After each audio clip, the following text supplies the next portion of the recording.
Саламатсыздар ма ханымдар? Біз бүгін үй жағдайында пигоди пісірмекшіміз. Дайындық. Бірінші бізге тестасының құрамына қажетті нәрселер: жұмыртқа, тұз, дрожж, май, ұн. Қазір қосып жатқан кезде айта кетемін, заодно ютубқа да жазып қоямын. Бір жұмыртқа бізге керегі, және ас қасықпен тұз,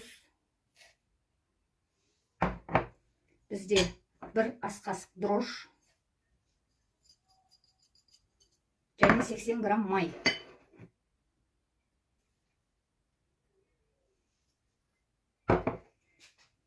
Және бізге жылы су керек болады. 3 кесе жылы су құйдым. Осыны араластырамыз.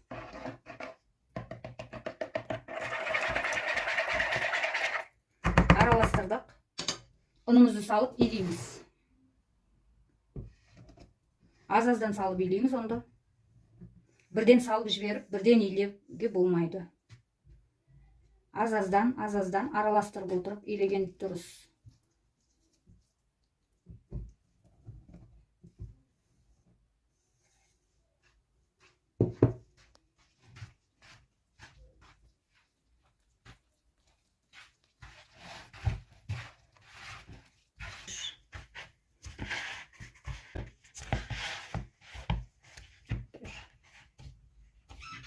Міне қамыр осылай ашығанын күтеміз.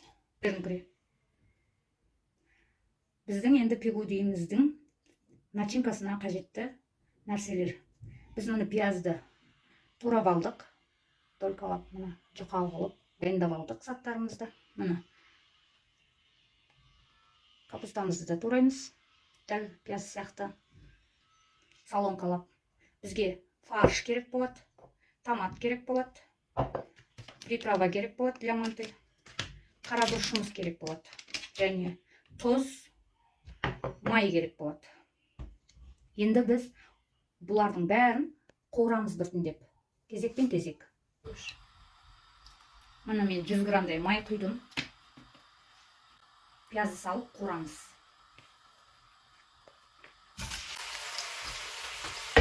Араластырамыз. Бұл піскен болғаннан кейін азайып қалады көз. Міне біздің пиязымыз өлді. Енді капустамызды саламыз.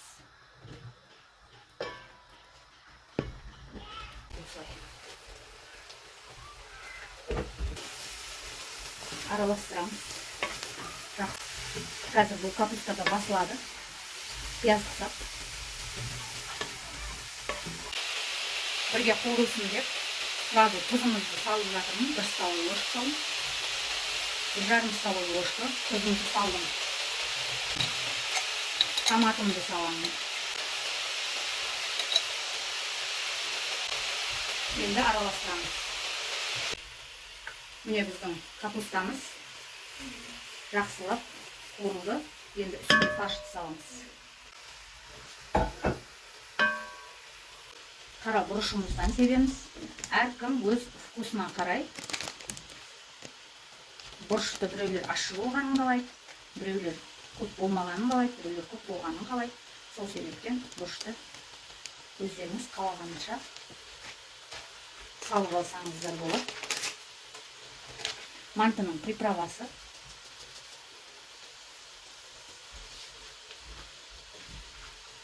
Енді бұларды бәрін араластырамыз. Мұны біздің фаршымыз осындай, өздеріңізге айтқандай дайын болды. Начинкамыз дайын болды. Біздің мұны қамырымыз ашыды. Пигодиіміздің қамыры. Бір қайтарып қоямыз да, қайттан бетін жауып қоямыз. Көтерілгесін уже жайып түйе берем. Мұны қайтадан илеп қайырған қамырымыз ашыды. Енді бұны алып майда бөліктерге бөлеміз. Көз өлшемімен бөліп ала берем.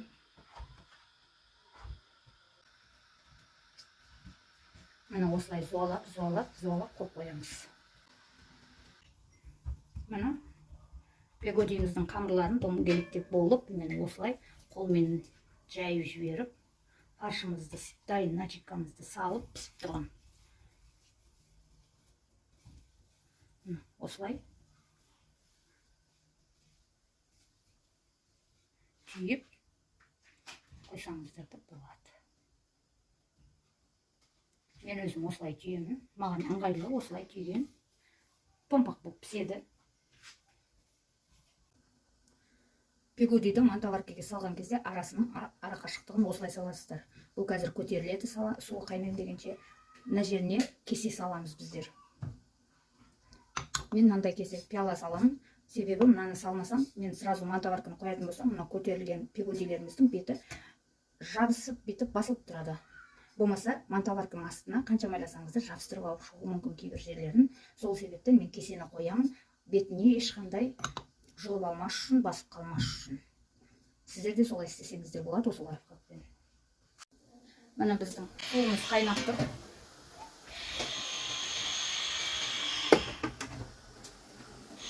Ортасына кесе қойғаннан кейін бізде 2 лист түсіреді мантоваркаға. 2 лист мантоваркамызға пигудимізді салып, мұны қойдық, бетін жауамыз, қазір сағатқа қарап. 35 минуттан кейін піскен-піспегенін қараймыз, аламыз. Себебі бұның ішіндегі начинка піскен. Тағы да бағанағы жасаған дайындап атқан пигудиміздің ішіне қосып жейтін домашний үйдегі бар нәрсемен жасалынатын сәбіз салатымыз.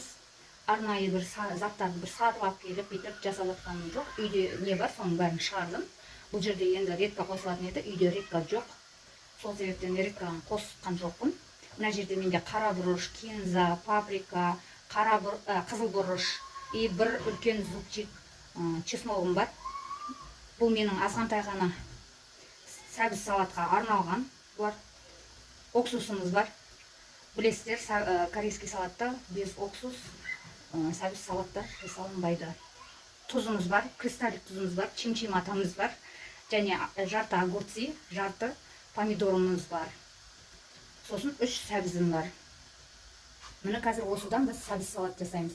Мынандай сәбіз салатты жасайтын теркамыз бар. Осы терка арқылы біз қазір жасайтын боламыз. Ұзын-ұзын қылып өткізіңіздер. Не енді салып дайындап қояйын. Бөлек-бөлек помидорды бір жаққа, огурцыйды бір жаққа салып. Мынау жаңағы приправаларымыз.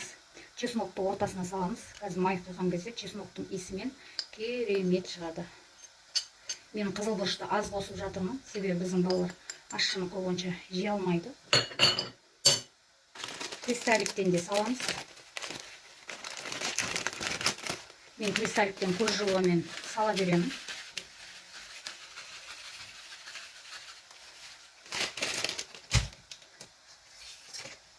Кәдімгі тұздан да саламыз.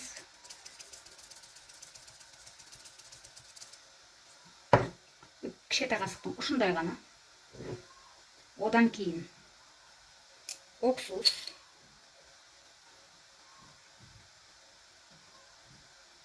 Көп емес. Аз ғана. Себебі менің сәбіз салатым азғандай. Қазір енді қызып тұрған майымызды құятын боламыз. Міне біздің майымыз қызды. Чесноктың үстінен құямыз. Чесноктың үстінен құямыз. Енді біз бұған чим-чим атамызды салатын боламыз. Араластырып алайын.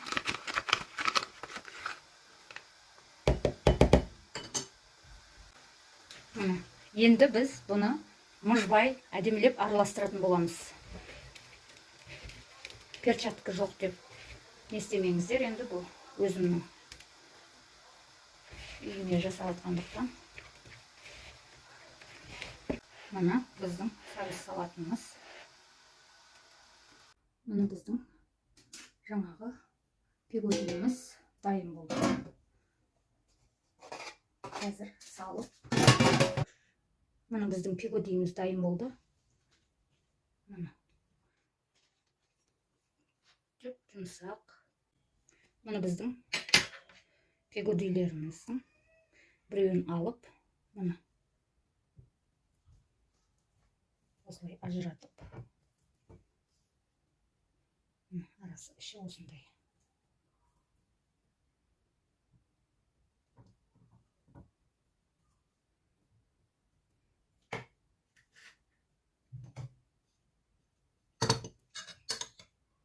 Майонезімізді жағып,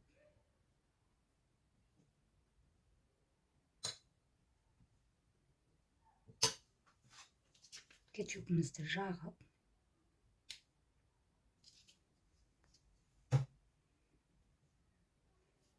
осылай